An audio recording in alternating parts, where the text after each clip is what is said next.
안녕하세요. 저는 서초구에 살고 있는 30대 중반 여자입니다. 저는 나이에 비해 참 많은 일들을 겪은 것 같아요. 사고로 부모님도 잃고 남자한테 배신도 여러 번 당해봤어요. 그래도 열심히 살아보려고 혼자 아등바등거리며 버티고 있어요.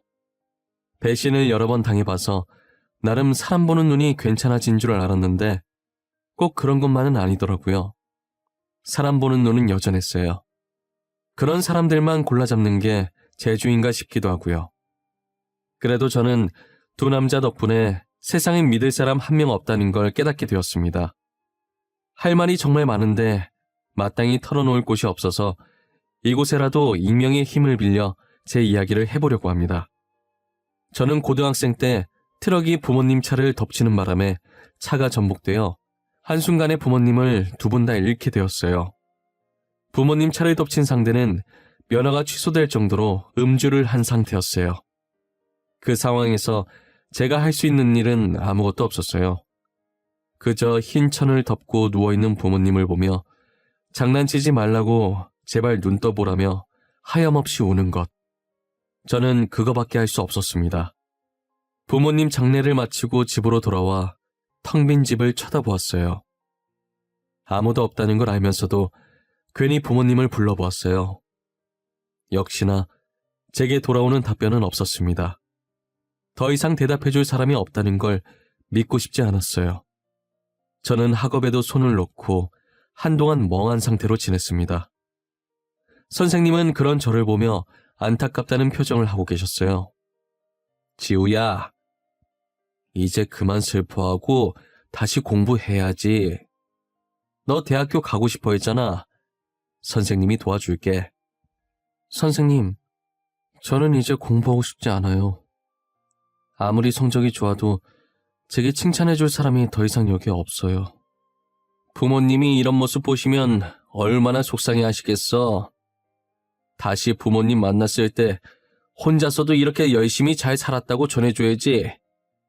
저는 선생님의 진심이 담긴 말씀에 다시 정신을 차리고 학업에 집중할 수 있었어요.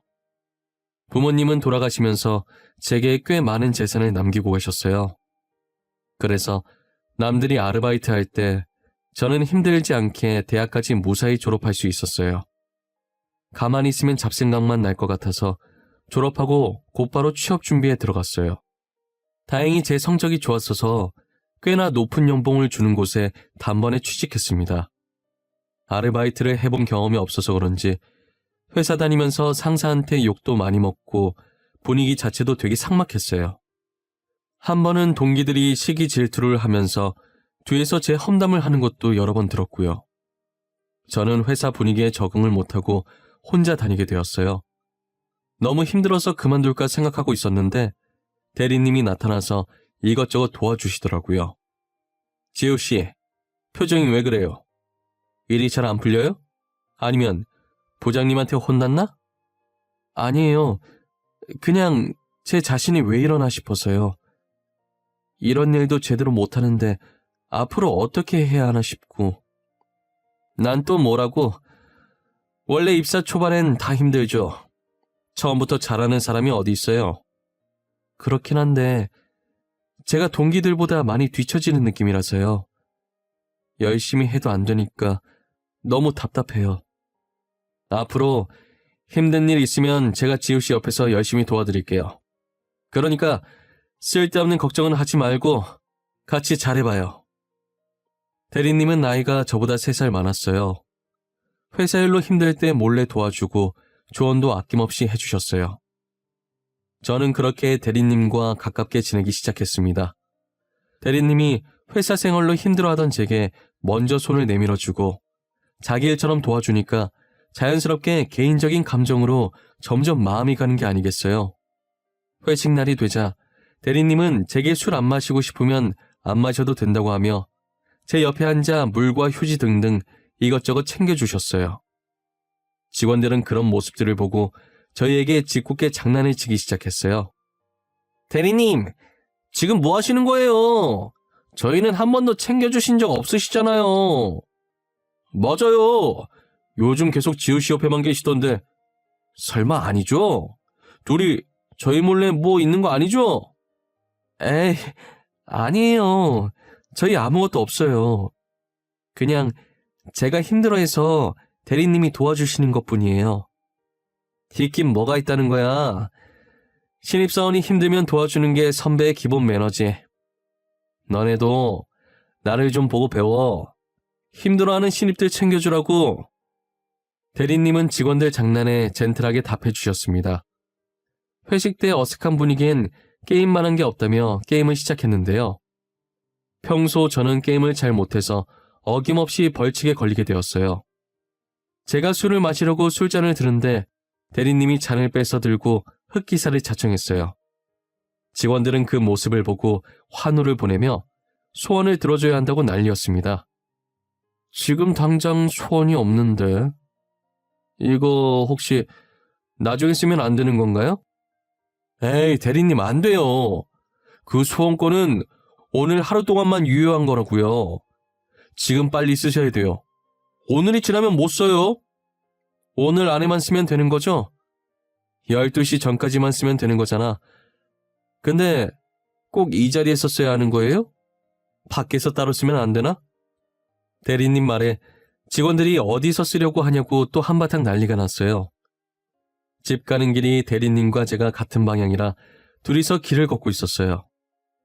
대리님은 아무 말 없이 걷고 있다가 대뜸 시계를 보더니 아직 12시가 안 지났다며 지금 소원권 써도 되는지 물어봤어요. 제가 그러라고 하자 질문 2개만 하겠다고 하시더라고요. 지우씨, 지금 만나는 사람 있어요? 아니요, 없어요. 혹시 괜찮으면 저랑 만나보실래요? 뭐예요? 설마 대리님 이거 고백이에요? 지금 저한테 고백하신 거 맞아요?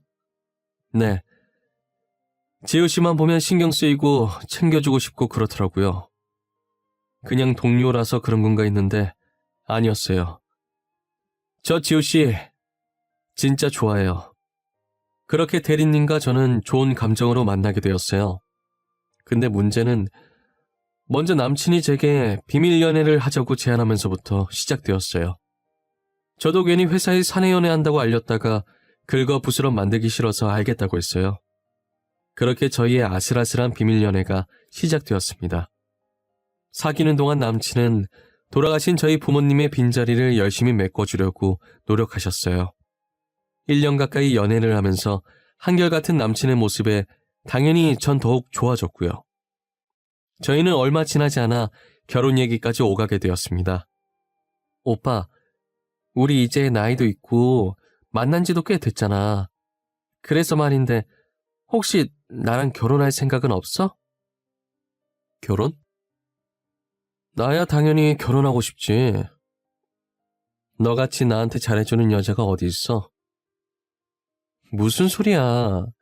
오빠가 훨씬 더 나한테 잘해주지. 우리 부모님 빈자리도 다 오빠가 채워주고. 그건 당연히 해야 하는 거지. 근데 지우야, 난 너랑 결혼하는 것도 좋은데 동거부터 시작하는 게 좋지 않겠어? 왜? 오빠네 부모님이 나 싫어하셔? 결혼하지 말래? 그런 건 아닌데 연애할 때 죽고 못 살던 사람들도 살아온 환경이 달라서 결국 다시 갈라선 경우들이 많더라고. 그런가? 오빠가 나보다 더 생각이 깊네. 그럼 결혼은 나중에 하고 동거부터 시작하는 걸로 해. 그렇게 저희는 동거 먼저 해보기로 결정했습니다. 남친이 어느 정도 돈을 모아두긴 했지만 집을 살 정도는 아니었어요. 제가 반 정도 보태겠다고 했는데 한사코 거절을 하시더라고요.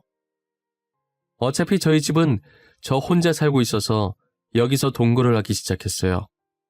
같이 사니까 제법 신혼부부 같고 좋더라고요.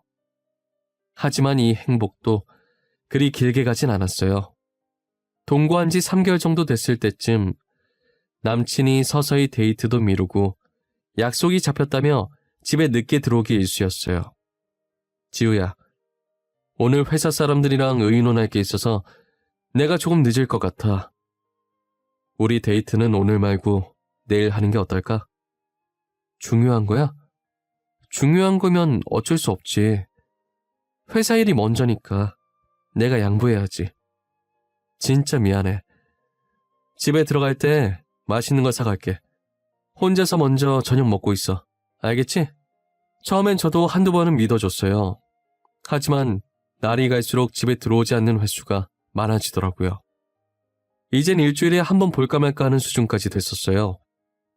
동거전 연애할 때보다 얼굴을 더 못 본 것 같았어요. 한 번은 대리님 옷에서 향수 냄새가 나더라고요. 저는 처음엔 대수롭지 않게 여겼었어요. 그 뒤에도 같은 향수 냄새가 이전보다 더 진하게 나길래 향수 샀냐고 물었습니다.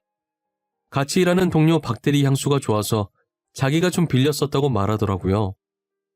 그런데 한동안 계속 그 향수 냄새가 나서 얼마나 좋으면 계속 남의 걸 빌렸으나 싶었어요. 나중에 제가 박대리한테 직접 물어봐서 몰래 깜짝 선물해 주려고 했어요. 저는 회사 출근하자마자 박대리한테 가서 무슨 향수 쓰냐고 직접 물어봤어요. 그런데 박대리 표정이 그게 무슨 말이냐는 듯이 변하는 게 아니겠어요? 박대리님, 혹시 무슨 향수 쓰세요? 향수요? 향수 같은 거 안 뿌리는데? 저 향수 사본 적도 없어요. 향수 안 쓰신다고요? 아닌데? 분명히 대리님 향수라고 했는데? 도대체 누가요? 저 향수 써본 적도 사본 적도 없어요. 지우 씨가 잘못 들으신 것 같은데? 분명 남친은 박대리 향수라고 했는데 저는 지금 이게 무슨 상황인가 싶었습니다. 남친이 왜 거짓말을 했을까 하는 의문에 집에 가서 물어봐야겠다고 생각했어요. 그러던 찰나에 탕비실에서 신주임과 마주쳤어요. 신주임한테서 남친이 빌려서 뿌렸다던 향수와 같은 냄새가 나더라고요. 그때부터 쎄한 느낌이 저를 감쌌습니다. 저는 신주임과 대리님의 관계를 의심하기 시작했어요. 평소 향수에 관심이 많던 저는 퇴근 후 곧장 백화점에 들렀어요. 백화점에 있는 모든 매장을 방문하여 그 향수를 찾아내는데 성공했습니다. 그리고 남친이 집에 들어왔을 때 제가 사들고 온 향수를 보여줬어요. 갑자기 웬 향수야? 집에 자기 향수 많잖아. 설마 이거 자기가 놔주려고 산 거야? 이 냄새 익숙하지 않아? 오빠가 맨날 뿌리고 들어오던 향수잖아. 그렇네. 근데 자기야, 이 향수를 지금 왜 사온 거야? 아니, 오빠가 매일 박대리님 거 뿌리고 다니길래 남의 거 그만 뺏어 쓰라고 새로 하나 샀어. 제게 향수를 받은 대리님의 표정에서 당황하는 모습이 그대로 드러나더군요. 저는 아무렇지 않게 주방으로 가서 와인으로 분위기를 잡았습니다. 남친에게 와인을 왕창 마시게 해서 깊은 잠에 빠지게 만들었어요. 남친이 자고 있을 때 몰래 휴대폰 지문을 풀어서 먼저 카톡 대화 내용부터 봤어요. 제게 지난주에 친구 집에서 자고 온다고 했던 날 신주임이 아니라 서주임이랑 놀았더군요. 이번 주에도 약속이 있다며 못 들어올지도 모른다고 했었는데 그게 서주임과 호텔 예약해서 여행 가는 것이었어요. 모든 대화 내용을 제 휴대폰으로 옮겨놨어요. 당연히 제가 휴대폰을 사용했던 흔적도 깔끔히 없앴고요. 누가 업어가도 모를 정도로 자고 있는 남친의 자켓에서 차키를 꺼내 들고 나갔습니다. 남친 차에 가서 블랙박스 메모리칩을 빼서 새 거로 갈아 끼웠어요. 원래 들어있던 메모리칩을 들고 제 방에 있던 노트북에 꽂아 영상을 확인했습니다. 서주임이 1년도 넘게 남친 차를 타고 다녔더라고요. 둘이서 나눈 대화 내용에도 명백한 불륜 증거들이 있었어요. 저는 이 두 사람에게 제대로 복수해줘야겠다고 생각했어요. 남친은 친구 집에 놀러가고 있다고 남긴 메시지를 끝으로 연락이 끊겼어요. 저는 몰래 대화 내용이 있던 호텔 로비에서 시간 맞춰 기다리고 있었고요. 얼마 지나지 않아 체크인을 하러 들어오는 두 사람이 보이더군요. 저는 놓치지 않고 영상으로 그 모습들을 다 담았습니다. 그리고 제가 선물했던 향수를 들고 그들 면전에 뿌리기 시작했어요. 아! 박주임! 이게 무슨 경우 없는 짓이야! 박주임, 여기는 어떻게 알고 왔어? 지금 집에 있어야 할 시간 아니야? 왜 지금 당신이 여기에 있는 거야? 아, 지금은 내가 박주임이야? 너는 내가 여기 있는 게 중요하니? 니들이 하고 있는 짓들이 중요하지. 왜? 내가 못 올 곳이라도 왔나 봐? 넌 여기가 친구 집이니? 이거 다 오해야, 박주임. 내가 다 설명할게. 그러니까 조금만 진정해. 내 얘기 좀 들어봐, 제발. 오해? 오해는 무슨 오해야? 지금 둘이 떡하니 팔짱 끼고 호텔에 들어온 게 오해라고? 말 같지도 않은 소리 그만해. 남친은 나중에 자기가 다 설명하겠다면서 무릎을 꿇고 제 바지가랑이를 잡고 빌더라고요. 알고 보니 남친이 제 재산을 보고 일부러 접근한 거였어요. 실제로는 서주임과 더 오래 연애를 해왔더라고요. 서주임도 남친이 양다리였다는 걸 모르는 눈치였고요. 서주임은 처음에 제게 화를 내다가 저희의 대화를 듣더니 양다리였다는 걸 알고 남친 뺨을 때리고 호텔을 나갔어요. 저는 이 사실을 전부 회사에 내부 고발할 거라고 협박했습니다. 남친이 다시는 안 그러겠다고 비는데 그 모습도 정이 떨어지네요. 서주임은 아직도 정신 못 차렸는지 남친이랑 결혼하겠다고 난리더라고요. 제게 찾아와서는 남친한테서 떨어져 나가라고 하길래 회사에 양다리 걸친 카톡 내용과 모든 사실을 회사 내 어플에 익명으로 고발했습니다. 남친과 서주임은 회사에서 쫓겨나고 저도 회사에 정이 떨어질 대로 다 떨어져서 그만뒀어요. 저는 그 이후로 연애를 안 하겠다고 다짐하고 일자리를 고민하고 있었습니다. 평소 관심이 많았던 향수나 만들어 볼까 했는데 계속 그 일이 떠오를 것 같더라고요. 향수만큼이나 옷에도 관심이 많아서 부모님 재산으로 작은 옷가게를 하나 차렸어요.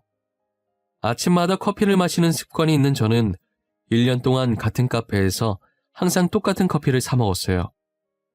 그런데 카페에서 1년 넘게 같은 메뉴만 시키니까 알바생이 아는 척을 하더라고요. 항상 바닐라 라떼 시키시는 분 맞으시죠? 한 메뉴만 시키는 사람은 드물어서 기억하고 있었어요. 아, 네. 그럼 그거 하나 주시겠어요? 근데 왜 바닐라 라떼만 드세요? 질리실 텐데. 다른 커피들도 맛있어요. 다음에 오시면 죄송한데 제가 조금 바빠가지고요. 지금 오픈 준비해야 해서 빨리 가봐야 하는데. 제가 차갑게 대답하는데도 뭐가 그렇게 좋은지 알바생은 싱글벙글 웃으면서 커피를 주더라고요. 처음엔 그런 알바생이 많이 부담스러웠습니다. 그러다 어리게 생긴 알바생이 쪽지로 저를 계속 지켜봤었다며 고백하는 게 아니겠어요? 연애 안 한 지도 오래됐고 그 일 있고 시간이 많이 흘러 이젠 저도 많이 무뎌진 것 같았어요. 그래서 카페 알바생과 한번 사귀어볼까 싶어서 만나게 되었습니다. 알바생인 줄만 알았던 남자가 알고 보니 저보다 나이가 많은 개인 카페 사장님이더라고요. 30살이 넘어가던 차에 둘 다 안정적으로 벌면서 연애하니 다시금 결혼이 하고 싶어졌어요. 지우야, 이제 너도 곧 30살이고 우리 조금이라도 젊을 때 결혼하는 게 어때? 결혼해서 아이 생기기 전에 둘이서 놀러 다니면서 추억도 좀 쌓고. 오빠, 나는 솔직히 오빠랑 당장 결혼하고 싶어. 그런데 오빠가 아직 모르는 게 있어. 뭔데? 내가 아직 모르는 것도 있었어? 사실 이걸 말할까 말까 수도 없이 고민했었는데 사실 전 남친이 양다리 걸쳐서 들켰었어. 난 오빠를 정말 믿고 싶지만 나한텐 아직 상처라서 쉽게 결정 못하겠어. 그런 일이 있었는 줄 몰랐어. 그런 건 나한테 말해도 돼. 내가 자기를 너무 부담스럽게 했나 보다. 내 말은 너무 신경 쓰지 마. 괜찮아지면 다음에 다시 얘기하자. 이 사람이면 괜찮겠다 싶었지만 그래도 세상에 믿을 사람 없다잖아요. 저는 같은 실수를 2번 다신 하지 않겠다고 생각했습니다. 새로운 남친은 자세히 알아보고 안전하게 결혼해야겠다는 생각에 몰래 뒷조사를 하게 되었어요. 남친은 제게 자기 부모님도 소개시켜주고 자기는 당당하다며 자신의 휴대폰 비밀번호도 알려줬었어요. 그런 남친의 모습을 보고 이 사람은 정말 숨기는 게 없다고 생각했습니다. 안심하고 제 집에서 동거를 시작했어요. 남친과 반년 정도 동거하면서 여전히 잘해주는 모습에 평생을 같이 해도 되겠다 싶었어요. 그래서 결혼하려고 정식으로 남친 부모님께 인사드리고 갔고요. 속전속결로 드레스 예약하고 결혼 날짜에 식장까지 잡아놨습니다. 결혼 전날 이것저것 준비할 게 많아서 피곤하더라고요. 할 일을 끝내고 나니 졸음이 쏟아져서 저는 일찍 잠들었어요. 그러다 잠시 잠에서 깼는데 옆에 있어야 할 남친이 없었어요. 문 쪽으로 다가가니 남친이 거실에서 몰래 누군가와 통화 중이더라고요. 여보라고 말하는 남친의 목소리에 두 귀를 의심했어요. 저는 본능적으로 휴대폰을 들어 몰래 찍고 있었죠. 바보같이 제가 잔다고 생각한 건지 당당하게 스피커폰으로 통화하고 있어서 상대방 목소리도 선명하게 들리더라고요. 여보, 이번 일만 잘 끝나면 여보한테 명품백 2-3개? 그건 그냥 사줄 수도 있어. 조금만 기다려봐. 알겠지? 진짜? 빨리 여보가 하는 일 끝났으면 좋겠다. 나 지금 너무 기대돼. 친구들한테 자랑할 거야. 당연히 자랑해야지. 앞으로 자기한테 좋은 거 더 많이 해줄 수 있어. 나 믿지? 그러니까 조금만 기다려줘. 알고 보니 남친은 이미 여친이 있었습니다. 제 재산을 뒤로 빼돌릴 생각으로 사기 결혼을 결심한 것이었어요. 그리고 시어머니와 시아버지도 돈 주고 연기를 부탁한 사람들이었더라고요. 남친은 애초에 제게 사기칠 목적으로 다가온 거였죠. 이 사실을 알고 화가 난 저는 평생 잊지 못할 결혼식을 만들어주겠다고 생각했어요. 모두가 보는 앞에서 망가져가는 남친의 모습을 상상하니 그렇게 짜릿할 수가 없었습니다. 결혼식장에서 남친과 나란히 입장 후 축가 부르는 시간이 다가오고 있었어요. 저는 사회자에게 축가 부르기 전에 제가 따로 준비한 게 있다고 말했죠. 오빠를 위해서 선물 하나를 몰래 준비했어. 내가 준비한 영상을 보면 이 순간을 평생 잊지 못할 거야. 난 지금도 너무 행복한데 무슨 선물까지 준비했어. 도대체 언제 준비한 거야? 결혼 전에 많이 바빴을 텐데. 틈틈이 준비했지. 내 성의를 봐서라도 잘 봐줘. 오빠의 눈부시게 화려했던 순간들을 담아봤으니까. 곧바로 전날 찍어놨던 영상을 틀어버렸습니다. 그 영상을 본 남친은 당황해하며 얼른 끄라며 소리치고 난리였어요. 남친은 끝까지 거짓으로 무장했더라고요. 하객들도 다 알바였고 그중 한 명이 영상을 보자마자 불륜 현장이라며 실시간으로 인터넷에 올렸어요. 당연히 결혼식은 엉망이 됐고 불륜 영상이 빠르게 퍼지면서 남친의 카페 정보까지 다 뜨게 됐어요. 결국 카페 주인이 불륜남이라고 동네에 소문이 퍼지면서 카페는 쫄딱 망하고 말았죠. 2번씩이나 남자한테 상처받은 저는 이제 하고 있는 일에만 몰두하기로 했습니다. 한 번은 SNS 스타가 저희 가게를 방문해서 쇼핑하는 사진을 찍어 올린 겁니다. 그 사진을 본 팔로워들이 저희 가게를 알아낸 후 빠르게 입소문이 났어요. 작은 옷가게에서 시작했던 제가 이제 인터넷 쇼핑몰까지 나아가 성공하게 되었습니다. 저는 제 힘으로 열심히 번 돈과 부모님의 재산으로 평생 혼자 살 생각이에요.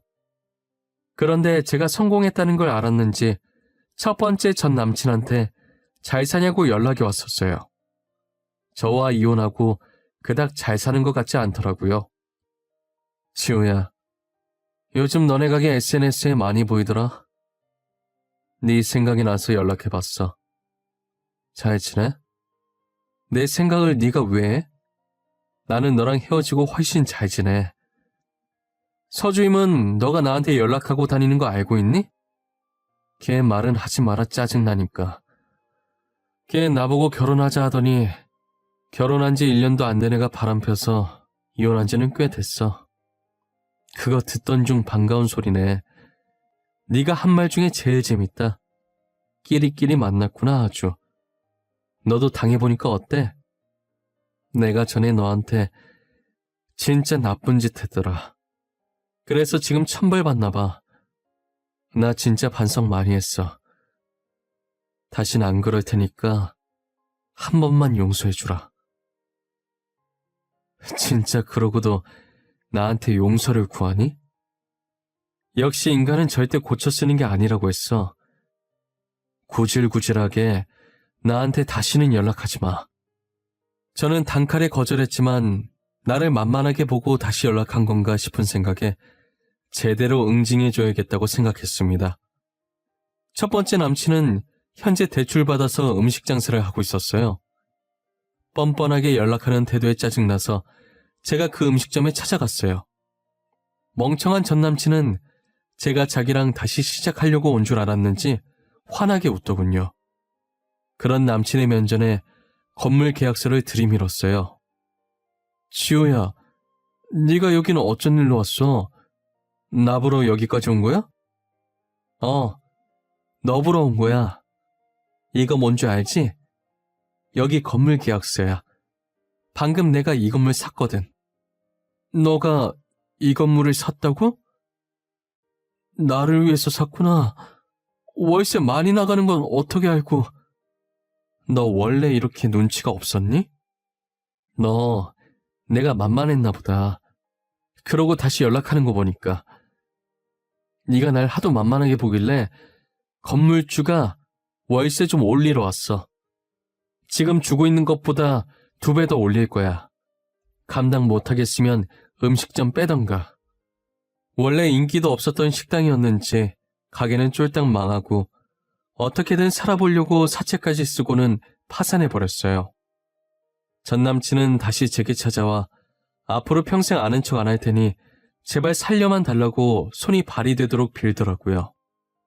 지우야, 내가 미안해. 다 내가 잘못했어. 내가 어떻게 하면 될까? 너한테 어쩌면 좋겠어? 간단해. 그냥 내 눈앞에서 사라져주면 돼. 머리카락 한 올도 보이지 말고 그대로 사라져. 내가 사라져줄게. 앞으로 평생 아는 척 안 할게. 그러니까 제발 한 번만 살려주면 안 될까? 누가 보면 내가 너 죽이는 줄 알겠다. 너 이런 식으로라도 계속 내 앞에 보이면 더 심하게 괴롭혀줄 테니까 나가. 전 남친은 연신 미안하다고 앞으로 찾아올 일 없을 거라며 도망가 버렸습니다.